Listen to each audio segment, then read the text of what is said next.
రోహిత్ శర్మ, విరాట్ కోహ్లీ ఇద్దరిని వన్డేల్లో కొనసాగినంత కాలం ఆడించాలని మాజీ క్రికెటర్ సురేష్ రైనా అన్నాడు. అప్పుడే భారత జట్టు వన్డే సెటప్లో కుదురుకోవడానికి కుర్రాళ్లకు కాస్త సమయం లభిస్తుందని తెలిపాడు. రోహిత్, విరాట్ కోహ్లీ అనుభవం జట్టుకు చాలా ముఖ్యమని పేర్కొన్నాడు.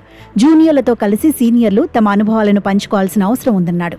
శుభ్మన్ గిల్ అద్భుతంగా తన బాధ్యతలు నిర్వర్తిస్తున్నాడని, అతడికి విరాట్, రోహిత్ వంటి ప్లేయర్ల మద్దతు అవసరమని సురేష్ రైనా తెలిపాడు. వారిద్దరూ ఛాంపియన్స్ ట్రోఫీని గెలిపించారని, వరల్డ్ కప్లను సొంతం చేసుకున్న జట్టులో సభ్యులని గుర్తు చేశాడు.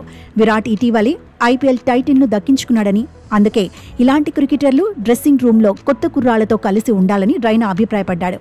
మరోవైపు మహమ్మద్ సిరాజ్ అన్ని ఫార్మాట్లలో ఆడగలిగే సత్తా ఉన్న క్రికెటర్ అని రైనా అన్నాడు. అందుకే 3 ఫార్మాట్లలోనూ సిరాజ్కు చోటు ఇవ్వాలని తెలిపాడు. టెస్టుల్లోనే కాకుండా పరిమిత ఓవర్ల క్రికెట్లోనూ ఆడించాలని సూచించాడు. ఇటీవల జరిగిన టెస్టు సిరీస్లో ఏకంగా 187 ఓవర్లు వేశాడని, ఏమాత్రం ఇబ్బంది పడకుండా అన్ని టెస్టులు ఆడేశాడని రైనా గుర్తు చేశాడు. అయితే రోహిత్ శర్మ, విరాట్ కోహ్లీ వన్డేల భవితవ్యంపై ఎటూ తేలడం లేదు. వారిని జట్టులో కొనసాగిస్తారా లేదా అనే విషయంపై బీసీసీఐ ఇప్పటికీ స్పష్టత ఇవ్వడం లేదు. ఆ ఇద్దరు స్టార్ ప్లేయర్లను పక్కన పెట్టేందుకే బీసీసీఐ మొగ్గు చూపిస్తుందనే వాదనలు వినిపిస్తున్నాయి. మరోవైపు రోహిత్ శర్మ, విరాట్ కోహ్లీ వచ్చే వన్డే ప్రపంచ కప్లో ఆడి అప్పుడు రిటైర్మెంట్ తీసుకుంటారని ఫ్యాన్స్ చెబుతున్నారు. కాగా ఇప్పటికే టీ20లు, టెస్టులకు వీరిద్దరూ వీడ్కోలు పలకాలి.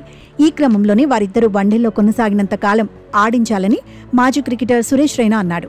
అప్పుడే భారత జట్టు వన్డే సెటప్లో కుదురుకోవడానికి కుర్రాళ్లకు కాస్త సమయం లభిస్తుందని తెలిపాడు.